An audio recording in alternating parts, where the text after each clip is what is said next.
নমস্কার, প্রবাসী বাঙালিয়ানার নতুন একটি ব্লগে স্বাগত জানাই। দেখেই বুঝতে পারছেন কি বানাতে চলেছি। আজকে বানাবো সিঙ্গাড়া। আর আজকের পরিবেশটা এত সুন্দর, দেখেই মনে হবে যেন তেলে ভাজা বানাই আর খাই। তাই চলে এলাম সিঙ্গাড়া বানাতে।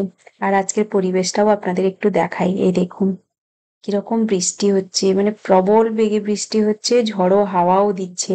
আমার ব্যালকনিটাতে নেট দেওয়া আছে, তাই জন্য অতটা বোঝা যায় না, পরিষ্কার আপনাদেরকে দেখাতেও পারি না। প্রচুর জোরে বৃষ্টি হচ্ছে। আর শিলা বৃষ্টিও শুরু হলো, দেখুন আপনাদের বুঝতে পারছেন কিনা জানি না। শিল পড়তে শুরু করেছে, এই সবে শুরু হয়েছে। ওই দেখুন বড় বড় শিল পড়ছে, কিন্তু কিন্তু ক্যামেরাতে আসছে না, একদম ঠকাঠক ঠকাঠক আওয়াজ আসছে, জানেন, গাড়িগুলোতে পড়ছে। এত জোরে জোরে আওয়াজ হচ্ছে। আমরা তিনজনই ব্যালকনিতে দাঁড়িয়ে দেখছি আর কি, এত জোরে বৃষ্টি, আর বড় বড় শিল পড়ছে, কিন্তু নিচেও বোঝা যাচ্ছে না, জানেন, সব ঘাসের ভেতরে ঢুকে যাচ্ছে। আর ওই রাস্তাটাতে জল জমে গেছে। প্রচন্ড জোরে বৃষ্টি হচ্ছে। ওই দেখুন একটু দূরে গাড়িগুলো যেন দেখাই যাচ্ছে না, ধোঁয়া ধোঁয়া হয়ে গেছে। তাই ভাবলাম একটু তেলে ভাজাই বানাই আজকে। আর অভি কদিন থেকে আমাকে বলছিল, মা সিঙ্গাড়া বানাও, সিঙ্গাড়া বানাও। তাই যে নিয়ে নিলাম পরিমাণ মতো ময়দা। যতটা বানাবো সেই হিসাবে নিলাম। ওই 8-10টা মতো করব। নিয়ে নিলাম নুন, একটু কালো জিরে, আর একটুখানি চিনি দিলাম। দিয়ে ভালো করে শুকনোটা মিক্স করে নিলাম। তারপরে দিয়ে দেবো পরিমাণ মতো তেল। তেল তো দিতেই হবে, না হলে খাস্তা হবে না সামোসাটা, সিঙ্গাড়াটা। সামোসা বলে বলে না যেন অভ্যেস হয়ে গেছে, এখানে তো সবাই সামোসা সামোসা বলে, তাই জন্য অভ্যেসও হয়ে গেছে।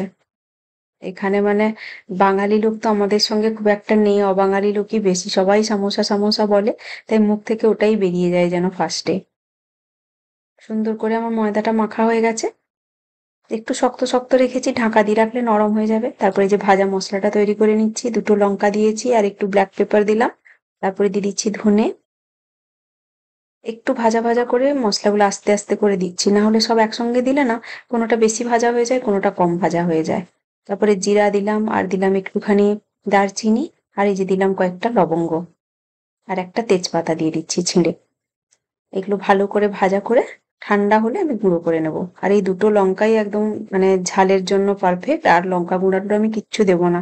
এই লঙ্কাগুলো প্রচন্ড ঝাল। তারপরে এই যে একটু বাদাম দেবো, বাদামটাও ভেজে নিচ্ছি।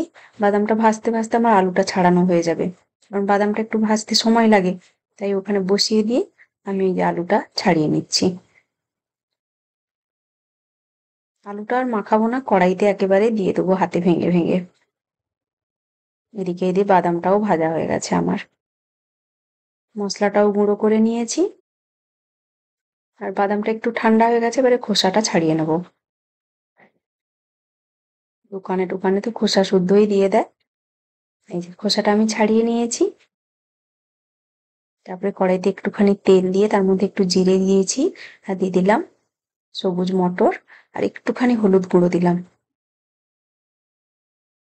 তারপরে এই যে দিয়ে দিচ্ছি আলুগুলো। এইভাবে দিলে কি একদম মাখা মাখাও লাগবে না, আবার একদম গোটা গোটাও থাকবে না। অভির আসলে এরকম পছন্দ। অভির জন্যই এরকম করি, না হলে আমি আলু কেটেই করি। কাঁচা আলুকে কেটে তারপরে ভেজে করে করি। অভির সেটা পছন্দ নয়, অভির এটাই পছন্দ বেশি, তাই আজকে এরকম বানাচ্ছি।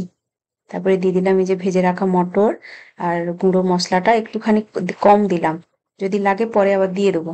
তারপরে ধনেপাতা কুচি দিলাম। ভালো করে মিক্স করব। আমি তো আসল জিনিস দিতে ভুলে গেছি, সেটা হচ্ছে নুন। এই যে দিয়ে দিলাম এখন। আমার কিন্তু মনেই ছিল না, হঠাৎ করে মনে পড়লো যে নুন তো মনে হয় দিইনি, তাই এখনই দিয়ে দিলাম। দিয়ে ভালো করে মিক্স করে একটু টেস্ট করে নিয়েছিলাম, দেখলাম যে মশলাটা দিলে চলে যাবে, তাই পুরো মশলাটাই দিয়ে দিলাম, ভাজা মশলাটা। আর ঝাল টাল একদম পারফেক্ট হয়েছে। যে যেমন ঝাল খাবে, আমরা যেরকম ঝাল খাই, একদম সুন্দর হয়েছে। আলুর পুরটা তো নাবিয়ে নিয়েছি।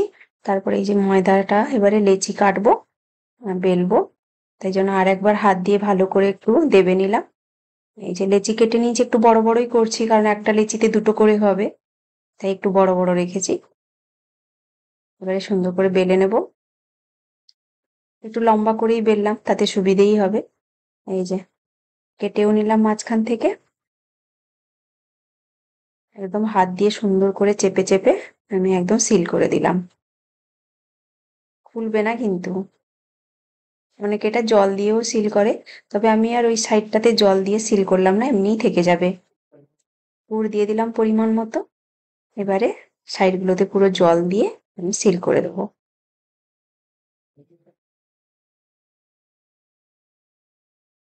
আঁকা বাঁকা হয়েছে, সে আর কি করা যাবে, আমরা তো আর সব সময় বানাই না, তাই আমাদের হাত অতটা সেট নয়, তাও যেরকম পেরেছি করেছি। এই যে আমার তো দেখতে ভারী সুন্দর লাগছে। 6টা বানানো হয়ে গেছে।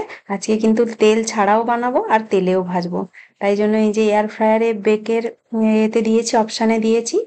আর দেখলেন 325 ফারেনহাইটে দিয়েছি 15 মিনিটের জন্য। প্রিহিট করে নিয়েছি প্রথমে, তারপরে এই যে 3টে বসিয়ে দিলাম।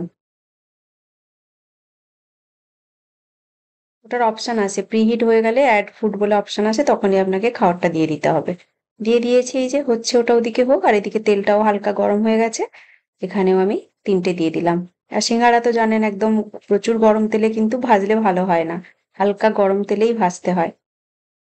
তারপরে মনে হলো যে একটু তেল ব্রাশ করে দিই, মানে ব্রাশ না করলেও চলবে, তাও ভাবলাম একটু ব্রাশ করে দিলে মনে হয় আরো একটু বেশি ভালো হবে খেতে। আর তেলটাও এদিকে গরম হয়ে গেছে, তাই একটু সময় বের করে নিয়ে এসে তেলটা এই যে ব্রাশ করে দিচ্ছি। গাটাও দেখতে ভাল লাগবে, একটু শাইনি হবে আমার মনে হয়। না ব্রাশ করলে হয়তো শাইনি হতো, কারণ ময়ানে দেওয়া ছিল একটু, তারপরে আবার ঢুকিয়ে দিলাম। আর এদিকেও এগুলো উল্টানোর টাইম হয়ে গেছে, এই যে একটু উল্টে দিচ্ছি। সিঙ্গাড়া ভাজতে কিন্তু একটু টাইম লাগে, তাড়াহুড়ো করলে কিন্তু সিঙ্গাড়া ভালো হয় না। সুন্দর ভাজা হয়ে গেছে, আরো কয়েকটা বাকি ছিল, সেগুলোও আমি বানিয়ে ফেলেছি। এগুলো ভাজা হতে হতে, কারণ অনেকটাই টাইম লাগে, আর এগুলো সবসময় তো উল্টাতে পাল্টাতে হয় না, একটু টাইম লাগে, তাই আমি দাঁড়িয়ে দাঁড়িয়ে বাকিগুলোও আমার বানানো হয়ে গেছে। আর আজকে একটা অন্য শেপেরও বানিয়েছি, দেখাচ্ছি আপনাদেরকে। এগুলো তুলে নিই। এই দেখুন, অভিই বলল মা অন্যরকম কিছু করো, তাই এগুলো বানিয়েছি দুটো। আর বাকি এমনি আরো দুটো বানিয়ে নিয়েছি। এতটাই হয়েছে আমাদের, মানে 10টা সিঙ্গাড়া হয়ে গেছে। এই যে বেকিংটাও আমার হয়ে গেছে, দেখতে ভারী সুন্দর হয়েছে কিন্তু, এই দেখুন কি সুন্দর লাগছে। তেলে ভাজাটা তো সুন্দর হবেই, এবার দুটোই খুব সুন্দর হয়েছে। এগুলোও বাকিগুলোও আমার ভাজা হয়ে গেল। আপনাদের ভেতরটা দেখাই কি সুন্দর হয়েছে, ভারী সুন্দর হয়েছে, আর একদম মুচমুচে হয়েছে কিন্তু। দেখুন কি সুন্দর হয়েছে। এই ছিল আমার আজকের ব্লগটা। আমার ব্লগটা যদি আপনাদের ভালো লেগে থাকে তাহলে অবশ্যই একটা লাইক করবেন, কমেন্ট করে জানাবেন কেমন হয়েছে। প্লিজ আমার ইউটিউব চ্যানেলটা সাবস্ক্রাইব করবেন, ফেসবুক পেজটা ফলো করবেন, এই নামেই আছে প্রবাসে বাঙালিয়ানা। খুব ভালো থাকবেন সবাই, দেখা হচ্ছে পরের ভিডিওতে। প্লিজ আমার একটু পাশে থাকবেন আপনারা, তাহলে আমারও খুব ভালো লাগবে। দেখা হচ্ছে পরের ভিডিওতে, টাটা।